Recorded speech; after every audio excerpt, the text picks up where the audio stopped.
अकड़ेंगे किसी चीज पे, किसी को पावर दिखाओगे। एक बात बता दूं, बाकी ताकतें तो अपनी जगह।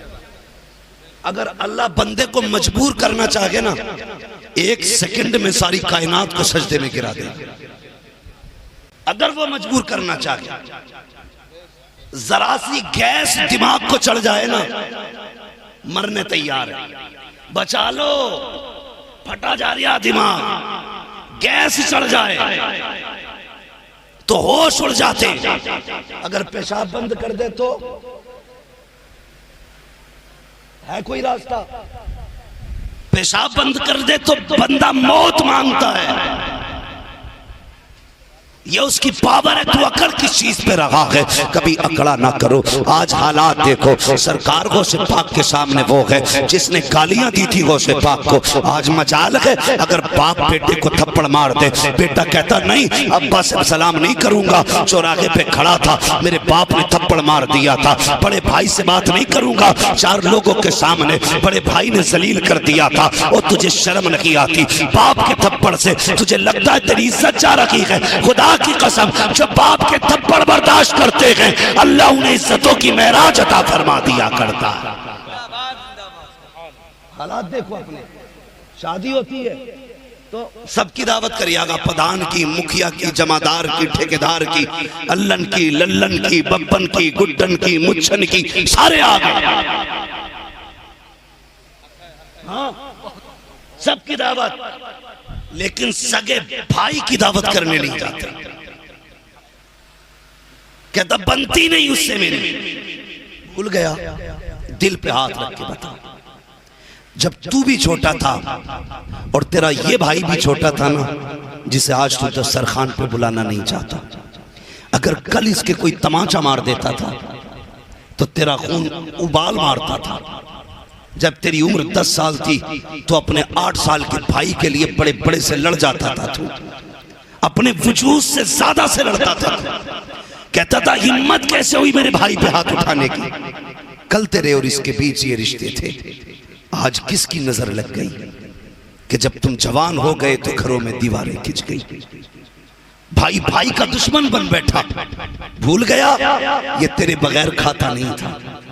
अगर तुझे 5 रुपए मिलते थे तो अपने भाई के लिए तू शामिल चीज लेके आता था। आज अपने भाई का गला काटने तैयार है 1 बीसा जमीन के लिए। ये इंसानियत है? जरा सोच के मुझे बता, किसके खिलाफ मुकदमा कर रहा है तू? आज कोर्ट कचहरी जाके देखो, खुदा की कसम, जितना भाई भाई के खिलाफ मुकदमे कर रहा है, कोई किसी के खिलाफ मुकदमे नहीं कर। ये कड़वी सच्चाई है। एक भाई इस वकील के बिस्तर पे बैठा, कह रहा ये जो बैठा है ना, ये कहने को तो मेरा भैया, लेकिन सांप से ज्यादा जहरीला है। अपने वकील से कह रहा ऐसी दफा लगाइयो जो 10 साल तक ये बाहर ना निकले। तो कम वो वाला भी ना है। इनने 10 कही है तो वो कह रहा 15 साल की लगनी चाहिए।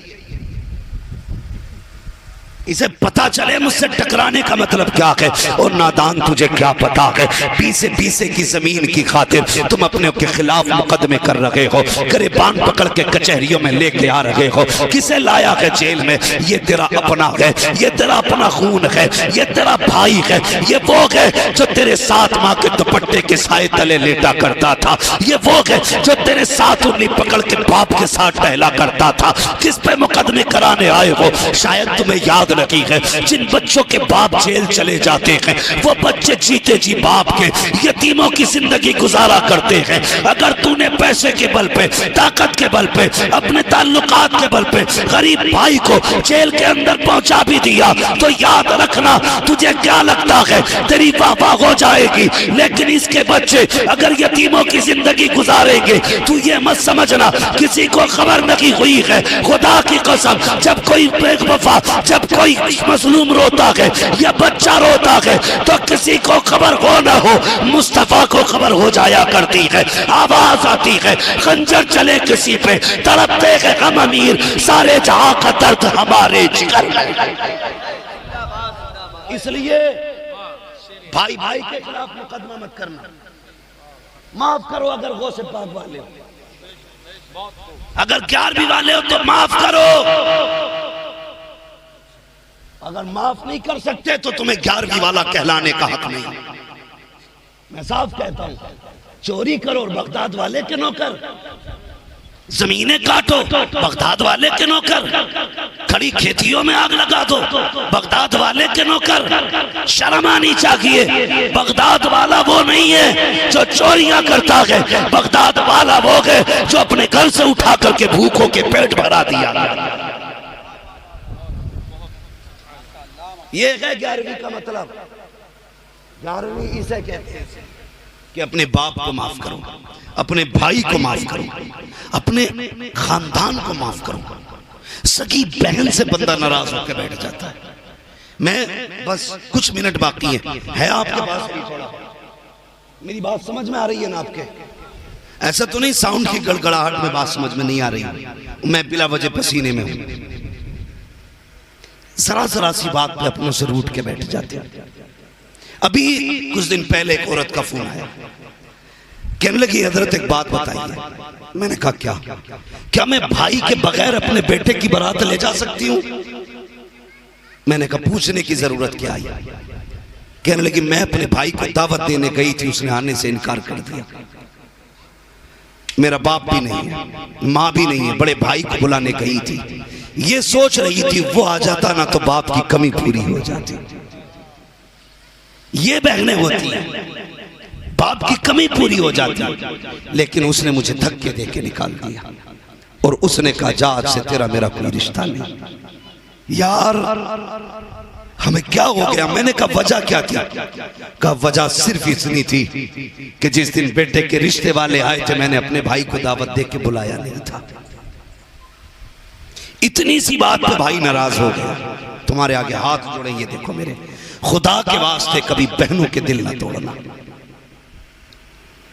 रिश्तों को मत तोड़ना अपने। जब कोई शायर नात पढ़ने खड़ा होता है, कहते हैं साबिर भाई माँ की शान में कलाम पढ़ दो, बड़ी याद आ रही है अम्मा की। अम्मा मर गई तो याद आई, बाप मर गया तब बाप याद आया। कारी साहब कोई वजीफा बता दो, बड़ा दिल कर रहा है अब्बा को देखूं। 20 साल हो गए इंतकाल किए हुए, बाप को देखा नहीं। 10 साल हो गए मां नहीं देखी। मैंने बस एक छोटी सी बात कहता हूं, अगर अपनी माँ और बाप को मरने के बाद देखना चाहते हो ना, मत पूछ कोई वजीफा, मत कर कोई चिल्ला, छोटा सा काम कर। खुदा ने तौफीक दी, अच्छा खाना बना, सारी बहनों की दावत कर, सारे भाइयों की दावत कर, सबको एक दस्तरखान पे बैठा, खुद भी बैठ जा, मोहब्बत के साथ उनके साथ खाना खाना शुरू कर और फिर उनसे प्यार की बातें कर। नजरें उठा के देखना, जब भाई बोलेगा उसके लहजे में तुझे बाप का लहजा नजर आएगा। अगर बहन बोलेगी उसके चेहरे में माँ का चेहरा नजर आएगा। अगर तेरे सामने बाप के बेटा मुस्कुराएगा तो बाप की मुस्कुराहट याद आएगी। अगर बहन मुस्कुराएगी माँ का लहजा नजर आएगा। और यार मत पूछ तावीज़, मत ले वजीफे, अपनों को आके बिठा ले, नजर भर के देख, किसी में माँ नजर आएगी, किसी में बाप नजर आएगा। नारे तकबीर, नारे रिसालत, फैज़ाने गौसे आज़म, नारे तकबीर, नारे रिसालत। वाह वाह क्या बात। हाँ मैं बरेलवी हूँ, मुझे देवबंदी ना समझिए, बरेलवी हूं, लेकिन कड़वी सच्चाई है। अल्लाह ने 4 बेटे दिए ना, तो जाहिर है चारों तो बराबर नहीं होंगे। कोई ऐसा जो कलम से कमाता है, कोई ऐसा जो बेचारा ठेला लगा के कमाता है, किसी का बड़ा शोरूम है तो कोई सब्जी बेच के बच्चे पाल रहा है। ये सब अल्लाह की तकदीर है भाई। जिसे कलम दिया उसने कौन से सोने के पेड़ लगाए थे, और जिसके हाथ में ठेला के उसने क्या बिगाड़ा था रब का? कुछ नहीं ना, मगर उसके फैसले। वो कहता देख ये मेरी तकदीर है, जिसे चाहूं मैं आसमान पे रख दूं, जिसे चाहूं जमीन पे रख दूं। लेकिन वो कहता सुन, मैं किसी को दे के आजमाता हूं और किसी से लेके आजमाता हूं। किसी को दे के आजमाता हूं, किसी से, सारे बोले किसी से लेके आजमाता हूं। और होता क्या मौलाना सुने, अब्बा इंतकाल कर जाए, 40वें आजकल हल्के नहीं हो रहे, पूरा वलीमा हो रहा, नौते हो रहे, दावत है, जरूर अब्बा का 40वां है। तो जाहिर है भाई, एक बेटा वो है जिसके पास कसरत से पैसा है, एक बेटा वो है जो गरीब है। तो ये पैसे वाला उससे कहता पूरे दे आधे, वो कहता यार बच्चे मुश्किल से पल रहे हैं, मुझ पे 30,000 नहीं तुझे देने के लिए, 5 में काम चला ले। कहता 5 भी अपने पास रख, नहीं चाहिए मुझे तेरा पैसा। उसके बाद पैसे वाला 8 भगोने बिरयानी, 10 भगोने, 20 भगोने, 40 ठेके बनवाता है और उसके बाद सबसे कहता घूमता है इसकी औकात नहीं थी अब्बा के 40वें में हिस्सा ले लेता, ये मैंने किया है। इसकी औकात नहीं थी ये अब्बा के 10वें में हिस्सा ले लेता, ये सारा पैसा मैंने दिया है। जब इस तरह की बातें कहता है, तुझे क्या लगता है तेरी 40 ठेकों से बाप की रूह को आसानी होगी? बाप कब्र में मुस्कुराएगा? नहीं, खुदा की कसम ऐसी 40 ठेकों पे लाना जो भाई को जलील करके बनाई जाए। अगर अब्बा को राजी करना था ना बनाता 40 ठेके, ना बनाता 10 ठेके। अगर भाई गरीब था हाथ पकड़ के लाता, खाना बनाता, आगे बैठाता गरीब को, उसी पे वादा पढ़ देता, अपने हाथ से गरीब को लुकमा खिलाता, कह देता भाई दिल छोटा मत करना, आज के बाद बाप की जिम्मेदारी मैं पूरी करूंगा। इधर गरीब राजी होता, उधर कब्र में तेरे बाप की रूह राजी हो जा। ये है सबसे बड़ा 40वां, इसे नहीं करेगा कोई भी। अगर कोई रोटी ना खिलाए तो हम जीने नहीं देते उसे, खिलागा क्यों ना? मेरे अब्बा का 40वां तो खाया था। बंद करो ये तमाशे, ये जिसका हक है उन्हें दो। मैयत की रोटी पे गरीब, लोग कहते पहले जीना मुश्किल था, आज मैं कहता हूं मरना मुश्किल है। रस्में, तेरी एक प्लेट चावल अगर तेरे हलक से ना उतरे मर जाएगा तू, कुछ नहीं होगा ना। अगर उतर गए तो 10-12 क्विंटल बढ़ जाएगा तू, नहीं ना। मगर तेरी एक प्लेट से किसी गरीब के घर की जो है ना दौलत का जनाजा निकल सकता है। लोग कर्जे ले लेके 40वें कर रहे हैं, जेवर गिरवी रख रख के बेवाएं 10वें कर रही हैं शोहर की, और हमारी कौम को खाने से फुर्सत नहीं, नाक तक भरने से फुर्सत नहीं। कहते ये मसला के आला हजरत है।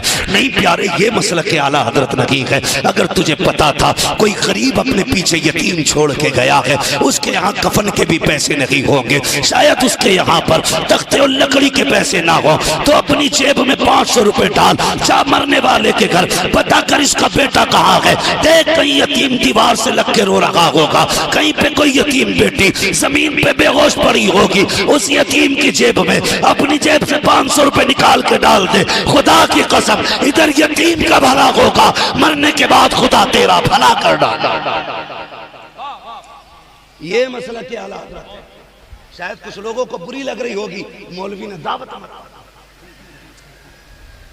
याद रखना, जैसी करनी वैसी, सारे बोले जैसी करनी वैसी भरनी। अगर दूसरे के सर पे चढ़ के खाओगे तो ये दूसरे तुम्हारे सीने पे चढ़ के खाएंगे, फिर चीखते रहोगे कब्र में, कोई नहीं सुनने वाला तुम्हारी। कफन से मुंह भी नहीं निकाल नहीं सकते तुम, हाथ भी नहीं पकड़ सकते, प्लेट काम को लेके जा रहे हैं, काम तमाम। इसलिए आवाज आती है बरेली से, हम तो माइल बकरम है, कोई साइल ही नहीं, राह दिखलाए किसे रह रवे मंजिल ही नहीं। भाई माफ करने का हौसला रखो, माफ करने का हौसला। मेरे गौसे पाक ने उसे देखा ना, ये तो वही है जो गाली देता था। आपने सोने के सिक्कों की थैली शागिर्द को दी, फरमाया जा फला जगह एक गरीब बैठा उसे दे दे, लेकिन बताना मत ये मैंने दी। क्या कहा जोर से? टेंशन हो गई ना, अगली बात बहुत कड़वी कहने वाला हूं। हम तो किसी गरीब को ना एक 5 रुपए की अगर पत्ती का पैकेट भी देते तो वीडियो बनाते। हमने इसके घर में खुशबू करी है। गौसे पाक सोने के सिक्कों की थैली दे रहे हैं। कहते बताना मत किसने दी। शागिर्द लेके आया, कहने लगा हुजूर वो देने, उसके गोद में रखी ना। उसने पूछा किसने दी है? कहा देने का हुक्म है, बताने की इजाजत नहीं। ये कह के शागिर्द आ गया, मगर वो थोड़ी देर बाद उठ के ना दरवाजे पे आ गया मदरसे के, और गौसे पाक को देख के रोने लग गया। मेरे बड़े पीर दरसगाह से उठे, आए दरवाजे पे, क्या बात है? उसने कहा जानता हूं तेरे सिवा कोई इतना करीम नहीं है। मुझसे पूरा शहर नफरत करता है, लेकिन मैं जानता हूं ये मेहरबानी तेरे सिवा किसी ने नहीं की होगी। तुमने दी है ना ये थैली। वो से पाक ने फरमाया कोई कमी रह गई?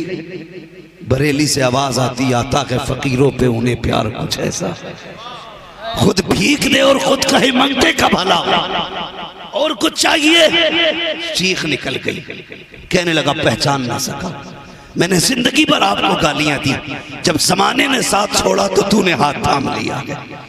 बस इतना बता दे मेरे पीर, इतना बता दे जो तू कहता रहा मुझसे जिंदगी भर, जो तूने कहा था तौबा कर ले। बता आज मैं तौबा करूंगा तो मेरा रब बख्श देगा मुझे? अल्लाहू अकबर। मेरे गौसे पाक फरमाते चल गुस्ल कर, तौबा करना तेरा काम है, वली बना देना ये अब्दुल कादिर जिलानी का काम है। क्यों ना हम बड़े पीर को अपनी जान से ज्यादा चाहे। खुदा की कसम ये जो टुकड़े खा रहे हैं ये बगदाद वाले का सदका है, बगदाद वाले का। और जानते हो कितना प्यार करते हैं। आखिरी बात, वक्त भी पूरा हुआ, 2 मिनट है। एक दिन सरकार गौसे पाक नदी के किनारे से जा रहे थे, आपने देखा एक गरीब बंदा खड़ा है, कश्ती वाले से कह रहा था मुझे दरिया पार करा दे। उसने कहा किराया है कि नहीं? कहा मेरे पास कुछ नहीं है। कश्ती वाले ने धक्का दिया, किनारे कर दिया, कहा इसमें पैसे के बगैर नहीं बैठा जा सकता। सरकार गौसे पाक ने देखा, खादिम से कहा दौड़ के जा सोने के सिक्कों की थैली ला। गया दौड़ करके, आपने कश्ती वाले को दी, कहा ये संभाल। उसने कहा ये किस लिए? तो गौसे पाक का जवाब सुनो, आपने कहा था आज के बाद अगर कोई मुस्तफा का गरीब उम्मती बिना पैसों के यहाँ आ जाए खाली मत लौटाना, उसे अब्दुल कादिर के पैसों से दरिया पार करा दिया गया।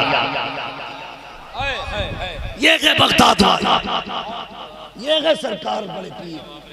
अल्लाह अकबर। अगर उनकी बात की जाए तो सांसें कम पड़ सकती हैं, बातें खत्म, बातें खत्म नहीं हो सकती हैं। ये सरकार गौसे पाक हैं। और यार जो यहाँ कश्ती का किराया दे रहे हैं, तो मैं नहीं लगता कयामत में हाथ पकड़ के पुलसराज से पार कराएंगे। हाँ क्या फरमाते हैं आला? दुल्हा से इतना कह दो प्यारे सवारी रोको, मुश्किल में है बराती पुरखार वादिये हैं। हाँ दुल्हा बनाए जाएंगे जब गौस हश्र में, हम कादरी भी जाएंगे उनकी बारात में। कादरी होना शरफ की बात है, फख्र की बात है, इतने बड़े शरफ की बात है। सरकार गौसे पाक फरमाते हैं जो सच्चा कादरी होगा वो जहन्नमी नहीं होगा। कौन सच्चा कादरी? सच्चा कादरी वो नहीं है जो बकरीद से 5 महीने पहले बकरे खरीदे और रात को दुनिया सो जाए करे तो पड़ोस के खेत में छोड़ दिया करे, सुबह को रस्सी से बांधे और बकरीद पे जाके 22,000 के बेच के कहे ये तो मेरे बकरे की कीमत है। बकरे की नहीं, दूसरे की खेती की कीमत है। कोशिश करना तेरे वजूद से किसी को नुकसान ना पहुंचे, वरना खैरियत नहीं है। सफ़ों में इत्तेफाक पैदा करो, इत्तेहाद पैदा करो, मोहब्बतें पैदा करो, नाराजगियां हैं एक दूसरे को माफ करके मना लो, हुजूर के गुलाम बन जाओ। साथ पात भेद उठाओ, सारे खत्म करो। याद रखो, किसी अंसारी को किसी फकीर पे फजीलत नहीं, किसी शेख को किसी अंसारी पे फजीलत नहीं, किसी अंसारी को किसी पठान पे फजीलत नहीं। जानते हो सबसे अफजल वो होता है जो सबसे मुत्तकी होता है। जात के झगड़ों में ना पड़ना। याद रखना, हुजूर की उम्मत का हाल ये है, एक ही सफ में खड़े हो गए, महमूद और अयाज, ना कोई बंदा रहा ना कोई बंदा ना। खत्म करेंगे झगड़े और सारे हुजूर की उम्मती बने। बरेली से आवाज आती है, कादरी कर कादरी रख, कादरियों में उठा। सारे पढ़े, कादरी कर कादरी रख, कादरियों में उठा। कादरी कर कादरी रख, कादरियों में उठा। कदर अब्दुल कादिर कुदरत नुमा के वास्ते जो हुए अगलात उनको माफ फरमाए रब्बे कायनात। जिंदगी ने दिया साथ फिरों की मुलाकात। शजरा सुना, बड़ा लंबा मसला है, बड़ा थक गया। 2 मिनट अदान होने लगी है।